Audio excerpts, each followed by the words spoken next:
Welcome to the Spark Hot Seat series, where we dig into the real, raw journey of founding and scaling a business with a co-founder. Get ready for the good, the bad, and the brutally honest truth about business relationships.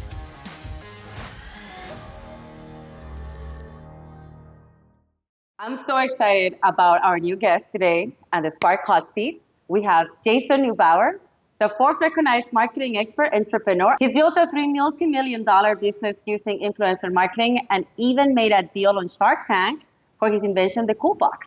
Jason, I really want to start a little bit of what made you an entrepreneur, or what do you think made you an entrepreneur, and what were these first businesses you came up with?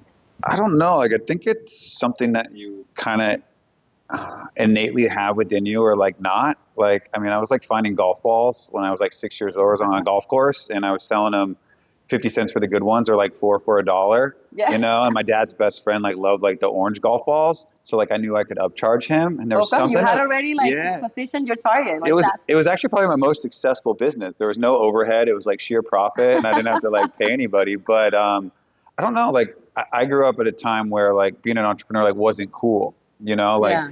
like my dad is an electrical contractor, and I was supposed to follow the path and take the family business over. But there's just like something in me that like I really believed in like self-worth, and there's also like the combination of like I can't work on something unless it like completely takes over me, and I'm passionate about it. So like when I went to corporate America for like a year after college, I was just felt like there had to be more to life than this. And like I promised myself that like once I won like 32 grand on a game show, like Wheel of Fortune. Okay. Yeah. And so I actually used that to buy my first domain.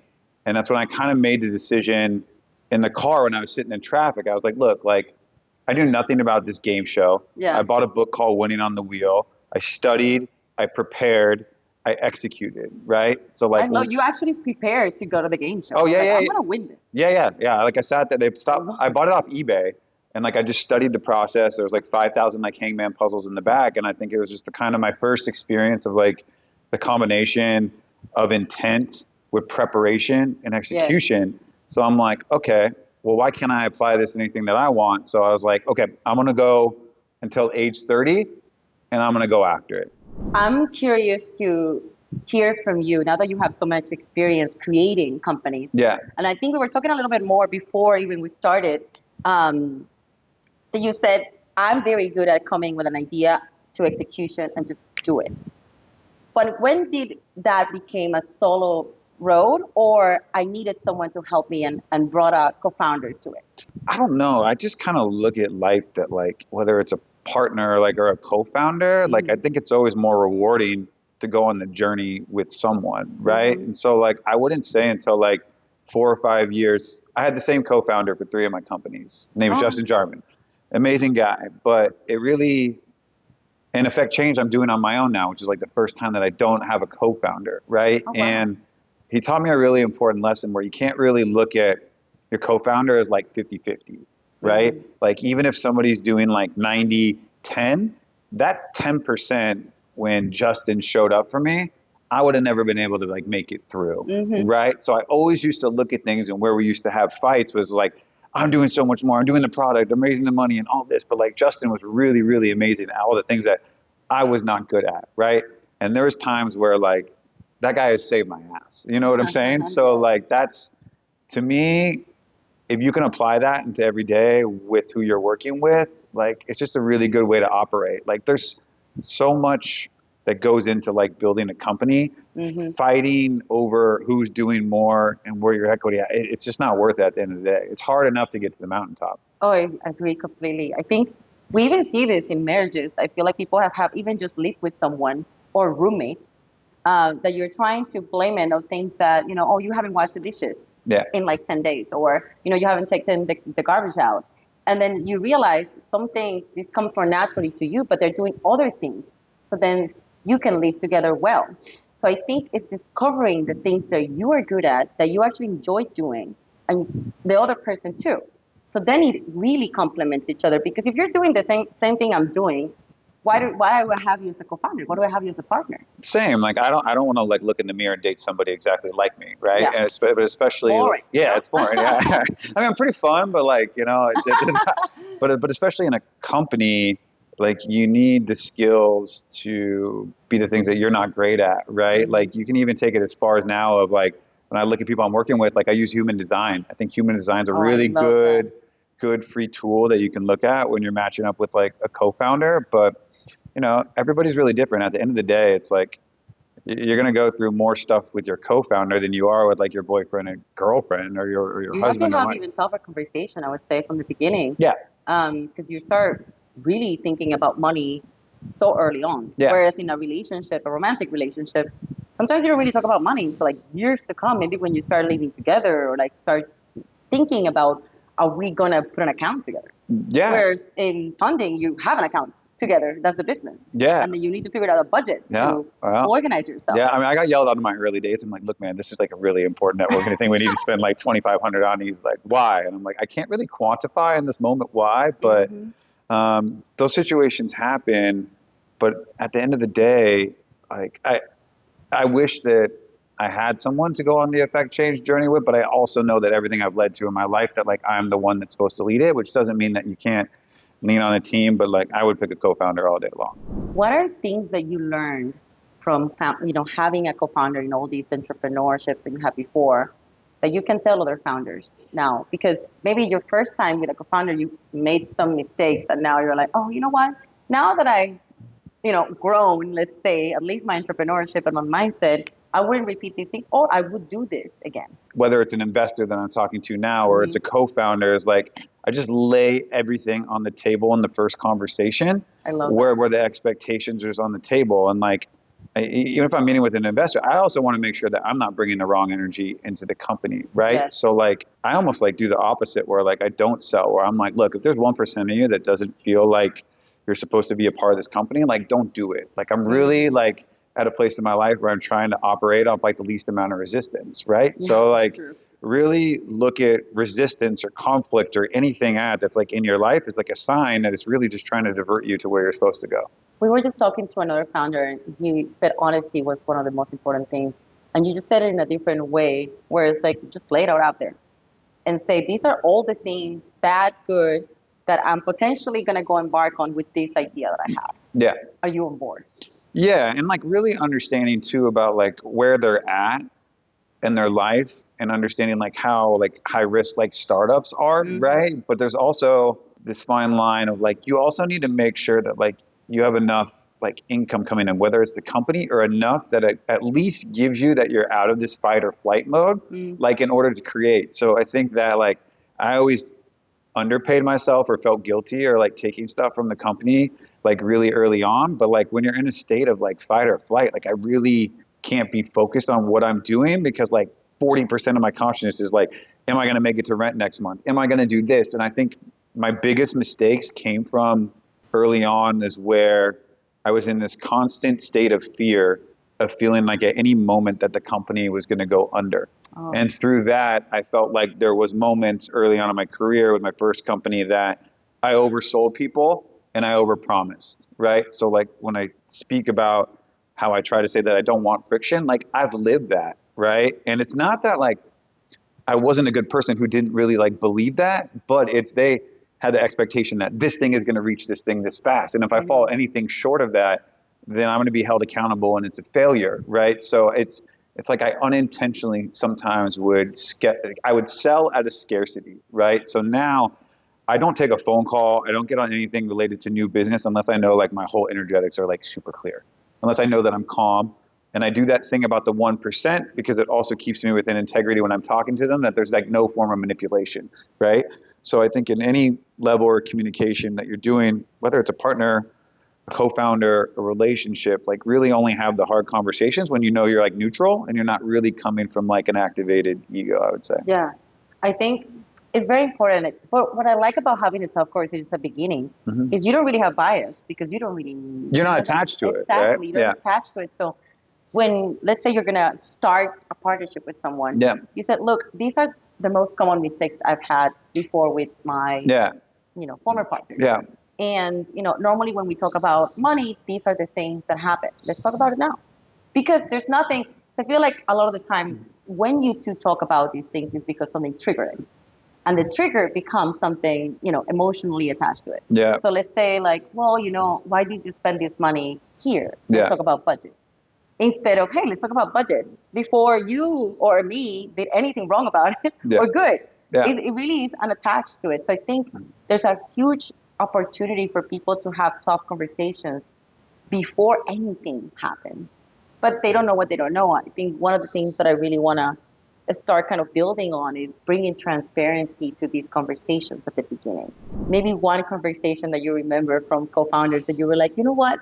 I learned so much about the conversation. I will have that again with any partner. I pretty much start out with like anybody that's new, whether it's a partnership or like a co-founder. I'm like, what's a win-win to you, right? Like I really like, I mean, even what I do now with Effect Change in the show is like, I want to showcase in real life that like we can get out of this like control compete paradigm where like I have to step on you in order to get where we're going, right? It's more about like, there's enough for everyone, right? Like what is a win-win here? And so like, when I ask them that question, it gives me a really good understanding of like, what is a win to them, right?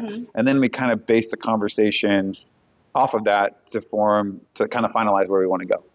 I love that. Yeah. I think, and I do this not even with partnerships. Like in my corporate life, I used to run, I still run, innovation workshops and just strategic alignment workshops. And the first thing I ask is, what's success for you on this workshop? Not even like on life or anything extremely, let's say, life changing. It's really just out of these 6 hours together that we're going to spend, that your money, your time is money, and we're going to spend a lot of it here. What is success for you? So it's very similar to your question, what's a win? Because we're going to spend all of these efforts. So we need to understand what will actually motivate you and move you to spend that time with me and effort and money. We all watch Shark Tank. I feel like most people or know or if you're an entrepreneur, potentially we're excited to be part of this. Did you have a co-founder when you were in Shark Tank? Yeah, so it was interesting. Like Coolbox was just like a side project at the time. So like my friend Koi Stoiklo, she's one of the best marketers like I've ever met like in the world, and we were doing some marketing for the Coolest Cooler, and like I always loved Shark Tank, but I only ever built like software, right? So we sat there like one night and we were just talking, and we're like, why don't we make like a toolbox, related to this? And then we used a combination of like our skills and did a crowdfunding campaign on Indiegogo. We ended up like pre-selling like close to a little over like 450,000, I think, from that. So, when we submitted for Shark Tank, really didn't sweat that much because we already had like market validation. The whole experience was really cool because I just think like life's all these kind of like fork in the road moments, right? Like Wheel of Fortune was one of those, but like going back to Shark Tank was another one because here I am 7 years later. I went back to the same studio in Culver City. Oh, was it the same it was studio? just one sound stage over from like where we from where we filmed Wheel of Fortune. It's a lot of milestones for you in that studio. Where are you going back? Yeah, I know, right? I was I don't know. But for me going into that experience, I was like, well, look, now I just came onto a stage in front of like 5 of like the smartest investors in front of 11 million people and was able to like speak intelligently enough to like close a deal, right? So like take away any of the business side or anything around that.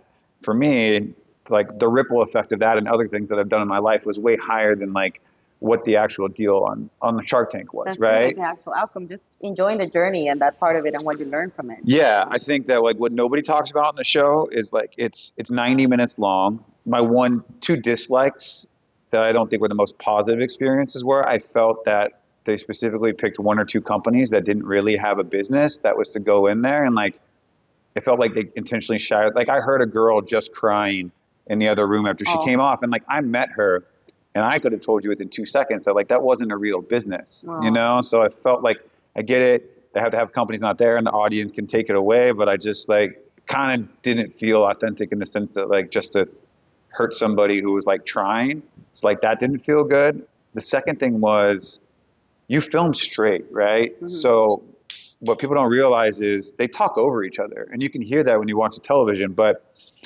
when they're talking over each other, it's just like you and I talking. So your processing power of like, what questions are they asking for TV, and like what questions are they really asking about the business because they know nothing like going into the company. So like it took me like 2 to 3 days to figure out like what actually happened on the show because my processing power was so far behind. You know, like we didn't feel like I didn't feel like I won and like we got a deal. It was funny, like they didn't air this, but like we had these lemon ginger cayenne shots, and our whole thing was For like, energy and yeah, yeah, yeah, motivation. like we do, like this is what we do, and we told the producers we were gonna do something different, and then they didn't turn on the speaker when we came out, and so we were like, abort, abort, abort, like don't do it. And we get like 45 minutes in, and Chris doesn't know how to deal with investors. He's like a huge talker, a guy with a big beard. I'm like, I look over and he's like panicking and he just like rips out the lemon ginger cayenne shot. And I'm like, fuck it. And so like I drink it. And then they're like, what are you guys drinking? Like, what are you guys doing? And I'm like, lemon ginger cayenne. It's good for the soul. It's good for this. Like, let's reset the space. And then it was super calm. And then you kind of got to like fight back to defend for yourself too, because like Herjavec was very like robotic-y in the sense he's like, well, my dad was an immigrant factory worker and they would never use this on the job site. I was like, dude, I come from the same background. I'm like, this is not for a hardcore construction worker. Right. I'm like, this is the dad that has to build an IKEA dresser on a Saturday. And every dad has their toolbox that is like magic. Yeah, yeah, it's at home. It's a Father's Day gift. Yeah. It's what it was. But the show cut to a whole different marketing message. So I felt like we lost something on there. And they have to make it look dramatic, but it really wasn't, because Cuban ended up having a company with one of my old CTOs, Nils Lahr. And they started talking about something about like entitled or like something that wasn't true. And I like put my foot down. I was like, look, man, I started with nothing, came from Wheel of Fortune. I was just a kid with a dream. Nils was my co-founder from this, and it all led to this. And like he's like, look, that's one of the coolest entrepreneur stories I've ever heard. This isn't technology enough for me, but let me help you make a deal. So he actually did all of our negotiating with Lori and to the credit line. So like that's the stuff that they don't show. So like I love Cuban for that. Like he'll always be like, go to my book. But yeah, it was an amazing experience. I think it's, TV is TV. Yeah. You know, they need to create drama. There's things that we learn from it. But what I love what you're saying is like, the connections that you bring in. Cuban, and I think I admire him so much because of that too. He always wants to kind of bet on what's fair. And he's like, even though if I can help you, let me help you with I think it makes sense to you. Yeah. And he connected you. Yeah. And I love that you had also another co-founder that they knew. I think this is all the power of connections, the power of network. Yeah. When did you find, or where did you find your first co-founders? Justin was actually my roommate in Newport Beach. So we lived in a house with like 4 other guys, and he ended up he was working for some guys in New York who actually ended up becoming our investors, and I just saw how excited he was to innovate. He was like, we should start a company together, and I was like, I got an idea, and it's just literally kind of like... You're like, let's do this. Yeah, it's kind of how it happened, and it was interesting. He was about to leave for New York, and then within 2 days, I ended up getting our